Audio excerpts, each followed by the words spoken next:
La manera más peligrosa de engañarse a sí mismo es creer que existe una sola realidad. Paul Watzlawick. Hola, mi nombre es Natalia Rodríguez y entrevisté a mi papá Rodrigo Rodríguez, de 68 años. Mi nombre es Camila Martínez y entrevisté a mi abuela Estela Cifuentes, de 64 años.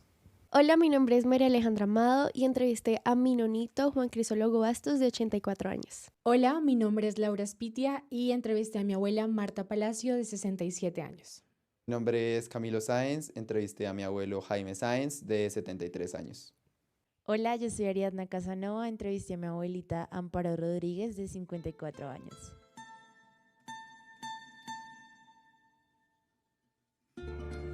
Sí, la infancia, mi papá me contaba que, bueno, de hecho yo entrevisté a mi papá tiene 68 años, pero fue súper apto para el ejercicio porque claro, fue muy cercano el vínculo y aparte la época funcionaba.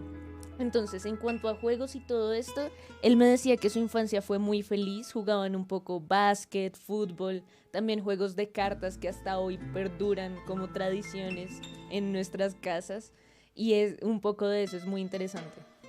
A mí, por mi parte, me impactó mucho porque yo crecí en un ambiente muy sano. A diferencia de mi abuela, me contó que pues ella recibió mucho maltrato por parte de sus padres, pero que aún así ella disfrutó mucho su infancia con sus hermanos, que jugaban a la golosa, al jazz, que sinceramente no sé qué es, pero me impactó muchísimo.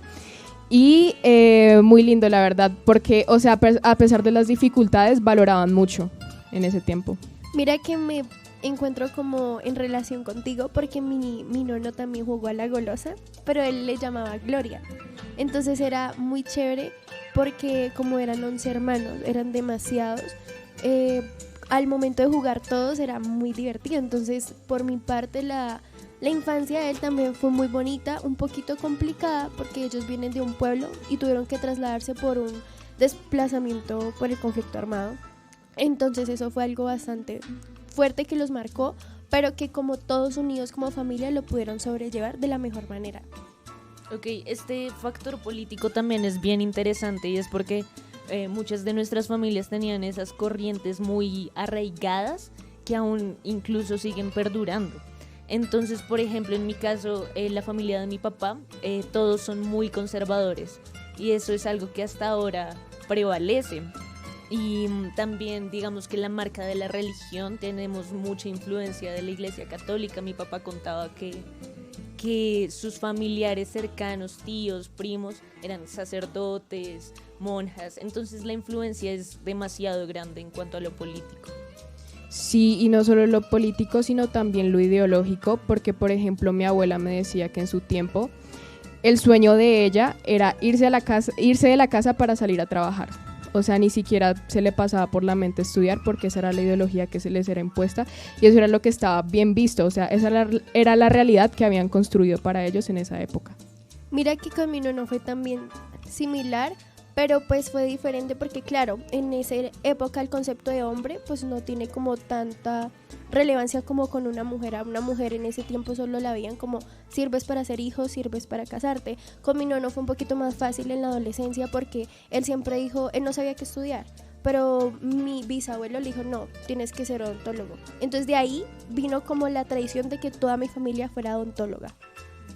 Sí pasó también algo parecido en mi familia y es que mi papá quería estudiar ingeniería industrial, pero por la influencia de mi abuela, quería estudiar ingeniería civil, disculpen, y por la influencia de mi abuela terminó estudiando ingeniería industrial, que es una cosa de la que él en este momento no se arrepiente.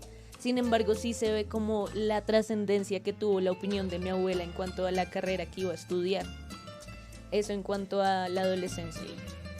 Sí, también hablando ya de los sueños, me pareció muy triste y, o sea, feo porque mi abuela en un momento me dijo como que, ay no, yo quería ser bailarina de ballet, pero pues ese sueño quedó en el olvido, entonces me parece muy feo como a menudo tienen que abandonar sus deseos por lo que está bien visto.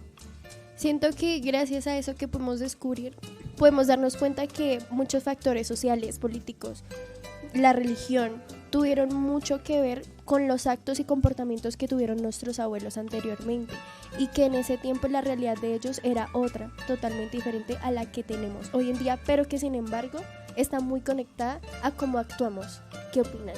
Exacto, no, sí, es bien interesante lo que dices, porque claro, sus realidades eran muy distintas y en parte hacen que nuestra personalidad también tome partes de su historia. Sin embargo, nosotros tenemos muchas oportunidades en este momento que tal vez tu abuela o tu abuelo no tuvieron. Entonces es una cosa que debemos valorar muchísimo. Sí, yo pienso que nuestra personalidad en este tiempo también la moldea la realidad en la que estamos viviendo. Por ejemplo, tenemos muchas oportunidades, lo que tú decías, y en este tiempo tenemos como más libertad, y por eso es que estamos aquí estudiando comunicación. Y sí, me parece muy chévere. Bueno, chicos, continuando con lo que llevamos hablando sobre el tema, me gustaría que habláramos un poquito sobre los sueños de esos parientes al cuales estamos refiriéndonos el día de hoy. Cuéntame, Cami. Bueno, mi abuelo siempre tuvo como un sueño bastante claro por el hecho de que él quería estudiar, a diferencia de muchos amigos de él que él me contaba que la mayoría decía, no, pues me va a tocar trabajar por la situación en la que está el país, por el tema de la guerrilla y todo ese tipo de cosas, pero él siempre quiso como estudiar algo, esa era como su meta personal, el hecho de que él quería ser ingeniero, era como su más grande sueño, y pues sí terminó los estudios, pero digamos que de una forma pues apresurada por todo el tema social, más que todo. Pero sí, es muy bonito ver que ahí en ese tiempo antes se pensaba que todo era trabajo, pero que en realidad hubo personas que sí pudieron lograr su sueño de estudiar, de poder tener una carrera profesional. De acuerdo. Entre esas recuerdo que pues tú acabas de dar una perspectiva de cómo era el hombre en esa época, ¿no? Pero en la mujer era otra cosa, porque lo que recuerdo que me decía mi abuela era que la mujer en ese momento tenía un papel de hogar y que tenía que desempeñarse en su casa, formar una familia, tener hijos y demás. Y era algo que yo le preguntaba a ella que si era algo que empíricamente quería o era algo ya muy impuesto. Y ella me dijo que no, que era algo que en realidad ella anhelaba y que estaba en su proyecto de vida. Pero entre esas, ella me contaba que también le hubiera gustado estudiar como la matemática, que le encantaba como los números y era algo que en realidad nunca pudo lograr, pero que pues ella hoy en día está muy feliz por lo que ha formado con su familia, tiene 4 hijos. Y sí, es algo muy bonito en cuanto a la profesión y lo que ellos se imaginaban y se proyectaban en el futuro. Pues yo entrevisté a mi abuelita y es algo muy similar a lo que tú dices, porque yo le pregunté que si ella quería tener hijos y su respuesta inmediata no fue que sí. O sea, entonces yo le dije, bueno, ¿y cuál era tu sueño? Y algo que me voló la cabeza, me pareció increíble, es que me dijo que su sueño era ser comunicadora social y ahora yo estoy estudiando comunicación. Entonces, a lo que voy es que ella, su sueño era ser comunicadora social, pero que se casó, pues no se casó, sino que se fue a vivir con mi abuelito, tuvo hijos, después se casó. Entonces, como que todo esto pues interrumpió mucho su sueño. Pero a propósito de que ella quería ser comunicadora social, que es algo pues muy impactante, cómo era el tema de los medios de comunicación, o sea, ellos cómo se informaban, tenían acceso como a radio, televisión y eso. ¿Ustedes les preguntaron a sus abuelitos? Claro, mi abuelo la verdad fue como bastante bendecido por eso, ya que tuvo bastantes medios de comunicación, tanto la radio como la televisión y pues siempre el clásico, el periódico. Pero de hecho a él le gustaba mucho más leer el periódico más que escuchar la radio y más que ver como ese medio audiovisual, sino que le gustaba más como leer la historia en el periódico justamente, ya que pues siempre le ha gustado mucho, pues digamos que leer, y eso se refleja a través de la forma en la que él cuenta sus historias a veces. Ok, porque por ejemplo, mi abuelita lo que me dijo es que ella sí tenía acceso a televisión y a radio, pero que era muy poco, ¿sí? Que todo estaba como mucho más monitoreado y limitado, pero que pues ella como lo veía pues tan allá, no es como nosotros que ahorita tenemos acceso como a todo tan inmediato de medios de comunicación digitales, redes sociales, etcétera. Para ella sí era un sueño, o sea, sí era algo como inalcanzable. Sí, que la verdad es impactante porque nosotros ahorita lo vemos como una realidad, pero ellos lo veían algo como muy alejado a ellos. Entre eso, yo le preguntaba a mi abuela sobre los medios de comunicación o como lo que ella utilizaba en cuanto a eso, y ella me hablaba mucho de la radio. O sea, ella, por ejemplo, decía que los medios de entretenimiento y demás era todo por la radio. Por ejemplo, las radionovelas, la música, todo era por medio para entretenerse, para conocer sobre qué pasaba en el mundo, todo era por la radio.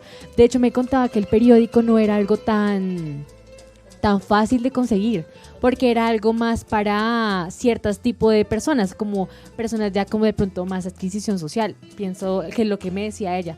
Pero para ella la radio era algo fundamental y que a ella le parecía hasta más chévere como es hoy en día, porque como que ella estaba en la casa, hacía sus cosas y escuchaba y podía ver novelas, todo. Entonces era, la verdad, algo que me impactó bastante de eso. Bueno, y a propósito, digamos que de todos los temas de medios de comunicación, etcétera, me parece como fundamental hablar un poco sobre nuestro rol como comunicadores. Entonces, ¿ustedes qué piensan un poquito acerca de eso? Ok, relacionándolo como ellos lo veían en la época, pienso que ha cambiado mucho el rol, la verdad. Nosotros pues estamos estudiando para prepararnos para muchos aspectos, en diferentes aspectos de la comunicación, pero en esa época era muy limitado y muchos de, por ejemplo, la profesión que queremos ejercer, Ari y yo, de que ser comunicadores corporativos, pues no es algo del cual se veía en la época, pues es algo muy nuevo. Pero sí, en esa época se veía mucho lo que tiene que ver con el periodismo y lo que tenía que ver con el audio y con toda la parte tanto audiovisual como periodística. Bueno, digamos que a mí me parece muy interesante el tema de que el autor en Es Real la Realidad nos mencionaba que no hay peor manera de engañarse a nosotros mismos, sino pensando en que solo existe una realidad. Y teniendo como base que mi abuelita quería ser comunicadora social, y que ahora yo estoy estudiando comunicación, digamos que en el tiempo de ella era algo muy alejado, ¿sí? Digamos que no era lo normal, pero ahora estudiar comunicación es algo muy común para nosotros. Entonces creo que ligándole un poco con lo que el autor nos hablaba en Es Real la Realidad, es importante entender que nosotros comunicadores tenemos la responsabilidad de, digamos que escarbar un poquito y transmitir todo lo que las antiguas generaciones no pudieron por su cultura, por lo que era normal en esa época. Entonces me parece, digamos que muy valioso entrar a hacer como un contraste entre lo que eran ellos en esa época y lo que somos ahora nosotros, que en pocas palabras somos el resultado de un legado entero. Es muy importante lo que tú dices, Ari, porque, pues, como dice Lau, yo en el momento de estudiar una rama de la comunicación como pues la corporativa es muy nuevo y no era algo que se viera en esa época, pero personalmente en mi preparación como comunicador social y periodista considero que es muy importante el hecho también de lo de la realidad, porque como comunicadores y como periodistas tenemos como esa moralidad, de un cierto modo de decirlo, de querer mostrarle al mundo lo que realmente está pasando, tener más de una cara de la moneda, porque en ese tiempo, si todo era más que todo como por radio, lo que tú dices, ¿cómo aseguramos de que esa información que se está pasando en la radio era realmente lo que estaba pasando y no era algo censurado por parte de todo el tema social y todo el tema político? Entonces, siento que la comunicación en general, en cuanto a muchas ramas, pues digamos que va no solo en el hecho de ir a preguntar qué fue lo que pasó, sino las otras formas de ver cómo pasar esa información que pasó, que pasó, valga la redundancia, hacia las personas, ya sea por radio, ya sea por escrito, ya sea un poco más, digamos, las diferentes formas de comunicar.